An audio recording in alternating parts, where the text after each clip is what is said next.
Yo soy Miguel y hoy quería hablar de este libro de Umberto Eco que se llama De la literatura. Umberto Eco fue un semiólogo, filósofo y escritor italiano. Entre sus obras más conocidas están El nombre de la rosa, que es de 1980, El péndulo de Foucault, que es de 1988, y bueno, también sus escritos teóricos, que entre los que se encuentran el signo, Historia de un concepto. También está la estructura ausente, también está la obra abierta, los límites de la interpretación y bueno, muchísimos otros. Él nació el 5 de enero de 1932 en Alessandria, en Italia, y se murió el 19 de febrero de 2016 en Milán, en Italia también. Yo de este libro solo quisiera compartirles un ensayo que me gustó bastante, a pesar de que yo no me adscribo a pues la teoría que sigue Humberto Eco como semiólogo, es decir, la de Sanders Peirce. Y bueno, ya veremos que bueno, las ideas no son equipos de fútbol, no es porque le vayas a uno que no le puede decir a otro, sino o sea, hay unas ideas con las que uno está más de acuerdo que con otras, pero sí lo quería leer um, unos de los títulos que aparecen en este volumen. Bueno, hay textos muy brillantes, como el de la lectura del paraíso, en el que habla de el paraíso de la Divina Comedia y cómo Dante construye ese imaginario en torno a una imagen pues imposible, que sería la de la gloria eterna, por decirlo así. También está el ensayo sobre el estilo del manifiesto, que se refiere al manifiesto comunista de Marx, y las brumas de Valois, que es sobre el estilo de Gerard de Nerval. También está Wilde, Paradoja y Aforismo, que es sobre Oscar Wilde. Luego, A Portrait of the Artist as a Bachelor, que es sobre James Joyce. Entre La Mancha y Babel, que también es sobre Borges. Bueno, digo también porque el siguiente es igual a Borges y Mi angustia de la influencia, haciendo referencia sin duda a Harold Bloom y la angustia de las influencias. Luego está sobre Camporesi, que es un escritor de los años 90, italiano, que se llama Sangre, Cuerpo y Vida. Parecía bastante bueno. Igual, él menciona mucho en este libro a un escritor italiano que yo no conozco, que es del siglo XIX, si no me equivoco, que se llama Manzoni. Nunca lo he leído, pero al parecer es bastante bien, está bastante bien, además de que, bueno, Humberto Eco pues es una voz a la que hay que escuchar, así que si da una recomendación es bueno seguirla. Igual está el texto sobre el estilo, el texto sobre el símbolo, que es el que voy a compartir, los semáforos bajo la lluvia, que es igual sobre la narración, la forma de narrar, los pliegues de la forma, ironía intertextual y niveles de lectura. Ese también es bastante brillante. La poética y nosotros, que es sobre la poética de Aristóteles, el mito americano de tres generaciones antiamericanas, la fuerza de lo falso. Ese del mito americano es sobre la recepción de, o digamos, la concepción de los Estados Unidos en tres generaciones italianas distintas. Luego, La fuerza de lo falso, ese también es muy bueno. Ahí, bueno, está como en la misma línea que la novela del péndulo de Foucault, que es así medio conspiranoide y pues mm, de sociedades secretas. Aquí habla de igual los cruzados y los caballeros de la mesa redonda, todas esas sociedades secretas. Y el último se llama Cómo escribo y bueno, también es bastante bueno. Pero como decía, a mí me gustó más ese sobre el símbolo porque me hizo comprender algo. Me dio una buena imagen. Es por eso que lo voy a compartir. No sé si lo lea todo o bueno, lea todas mis notas, pero voy a intentarlo. Así que si me toma algo de tiempo, lo siento, téngame paciencia. Y dice, sobre el símbolo. Un símbolo puede ser, sea una cosa muy clara, una expresión unívoca al contenido, con contenido definible, sea una cosa muy oscura, una expresión polisémica reenviando a una nebulosa de contenidos. Es inútil intentar equilibrismos semióticos para encontrar un parentesco entre el símbolo lógico, si P, entonces Q, y el símbolo oscuro de las poéticas románticas. Son dos modalidades de funcionamiento diferentes, una sintaxis diferente y una naturaleza alética diferente. Alética quiere decir, bueno, supongo que hace referencia a aletheia, que es pues la revelación de una verdad. Una palabra por demás cara a Martin Heidegger. La metáfora no pertenece al orden simbólico. Puede ser o estar abierta a múltiples interpretaciones, puede estar, por así decir, ligada a lo largo de una línea directriz de la segunda o tercera isotopía que ella engendra. Ella existe, pero existen reglas de interpretación. El modo simbólico esconde su potencial en el sentido propio detrás de la apariencia engañosa de una inexplicable evidencia.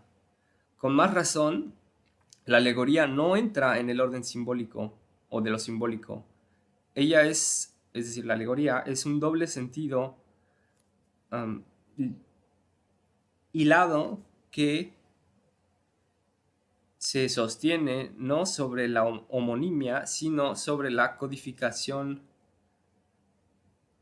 casi heráldica de ciertas imágenes. Luego recuerda las palabras de Goethe. La alegoría transforma el fenómeno en concepto, el concepto en imagen, pero de manera tal que en la imagen el concepto queda siempre limitado y total, reconocible por ella. El símbolo transforma el fenómeno en idea, la idea en imagen, de suerte que en la imagen la idea queda infinitamente actuando y es inaccesible. Ella que se quedaría inexpresable incluso si fuera expresada en todas las lenguas.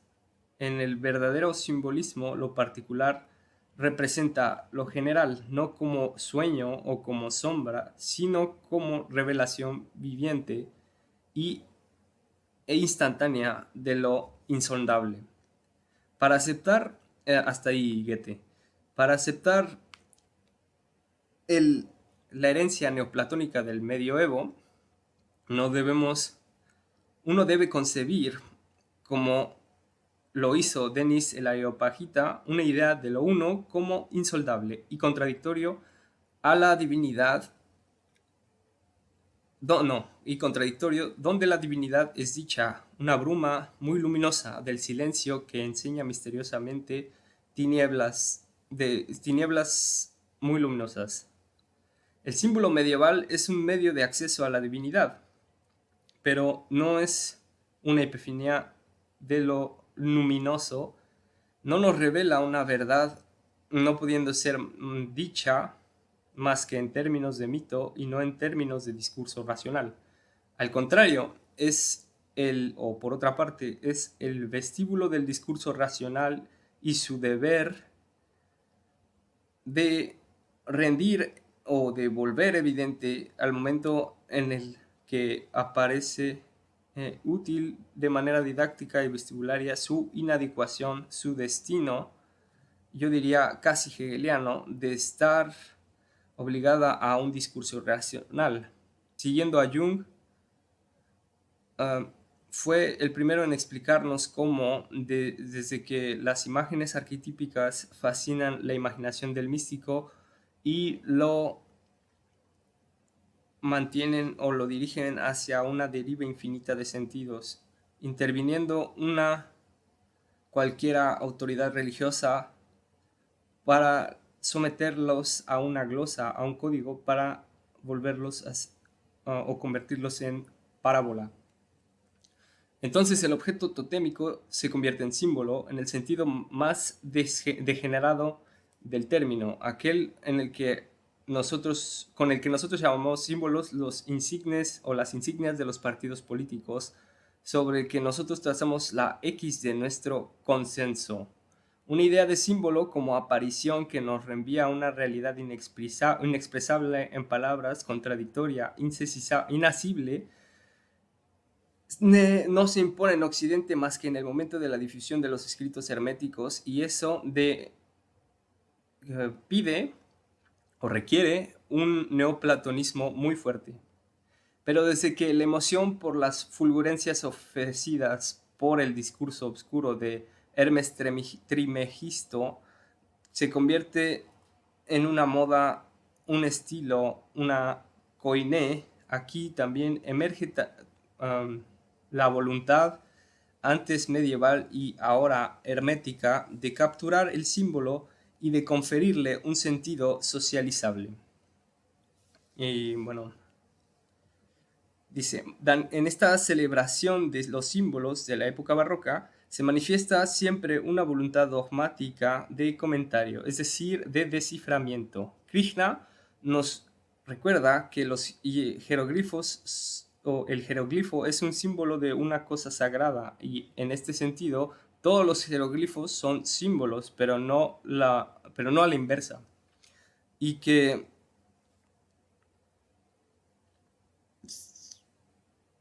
Chukara tiende o se sostiene en el hecho que está fuera del alcance de los profanos.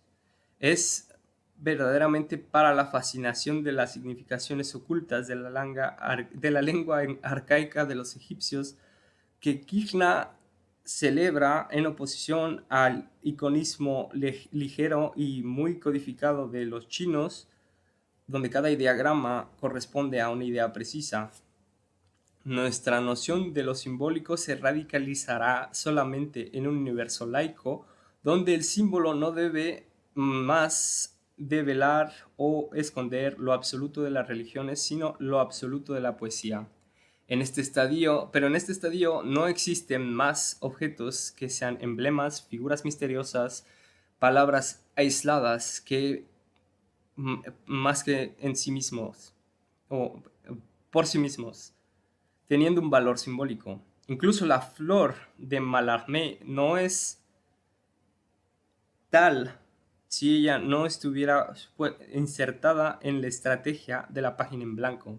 Lo simbólico se convierte en un efecto de sentido producido por el texto, y a este título no importa qué imagen, palabra, objeto puede asumir un valor de símbolo. La atención al modo simbólico nace del hecho de haber relevado que en el texto hay algo, que ese algo tiene sentido y que, sin embargo, ese algo podría no haber estado ahí, y uno se pregunta por qué está ahí.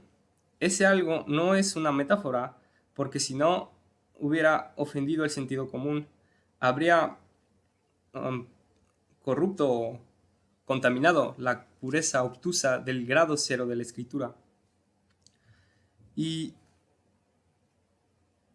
no es alegoría porque no reenvía a ningún código heráldico. Es el carácter inesencial, gratuito de esta figura que la vuelve totémica. En el fondo, el concepto joyciano de Epifanía es la versión más laica o más religiosa del modo simbólico. Algo aparece y sabemos que es una aparición, si no, no sería tan incongruente, y sin embargo no sabemos no conocemos lo que nos revela. Toda alegorización del símbolo nos conduciría a la evidencia. Ella nos diría que aquello que queremos o queríamos saber ya. Hoy somos nosotros quienes a la poesía y seguido al género narrativo le preguntamos no solamente la expresión de los sentimientos, o le pedimos no solamente la expresión de los sentimientos o el relato de las acciones o una moraleja, sino también fulguranzas simbólicas, pálida ersatz de una verdad que ya no esperamos de las religiones.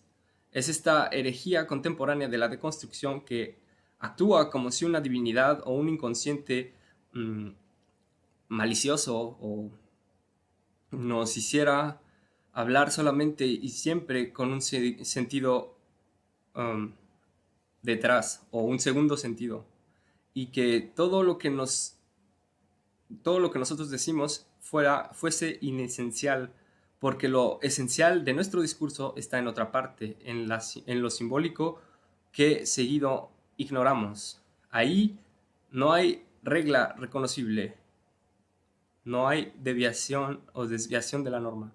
Incapaces como somos de encontrar y de determinar el símbolo, ahí donde él está envenenado por la cultura de la sospecha y el complot, lo buscamos incluso ahí donde no se realiza más que como modo textual, ahí donde todo tiene un doble sentido, todo es irremediablemente plano y obtuso. Repito esa última frase. Ahí donde todo tiene un doble sentido, todo es irremediablemente plano y obtuso. Y pues bueno, esas son todas mis notas. Y recuerdo que cuando terminé de leer el texto, a mí me quedó muy grabada esa imagen de como lo simbólico, como una línea que va directamente así al vacío. O sea, pensaba así como pues, en símbolos en concreto, ¿no? Como la cruz o, no sé, los símbolos religiosos. Y cómo se están supuestos a representar o indicar la nada misma, o al ser, o un sentido que sería pues más profundo, trascendente, y pensaba en las metáforas como dos líneas paralelas, porque bueno, si el símbolo es como una línea que va directo al horizonte, es decir, a la nada misma, las metáforas serían como dos líneas paralelas que van construyendo su narración como en un juego de espejos, como si el hecho o lo que pusiera en marcha ese mecanismo metafórico fuera un reenvío que no puede ser como bien delimitado, sino que siempre tiene que estar como, pues, o sea, no hay como representado y representante, sino ambas se construyen y al construirse construyen una imagen. Igual quisiera volver solo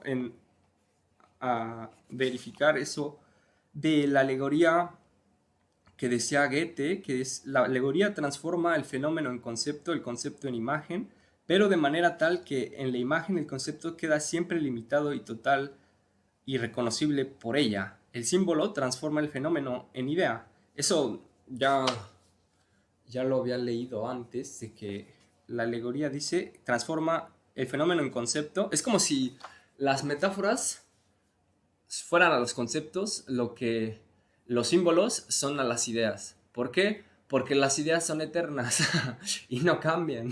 En cambio, un concepto es como la monadología. Es decir, que tiene que llegar a alguien para pensarlo y decir, bueno, aquí está mi concepto y estos son los problemas que vienen con él. Y bueno, eso era todo lo que quería compartir hoy de este libro. Espero que les haya gustado. Espero que haya sido un poco más claro al leer. Y pues bueno, si les gustó pueden dejarme comentarios, pueden darle like a este video, pueden suscribirse a mi canal, pueden compartirlos y pues nos estamos viendo.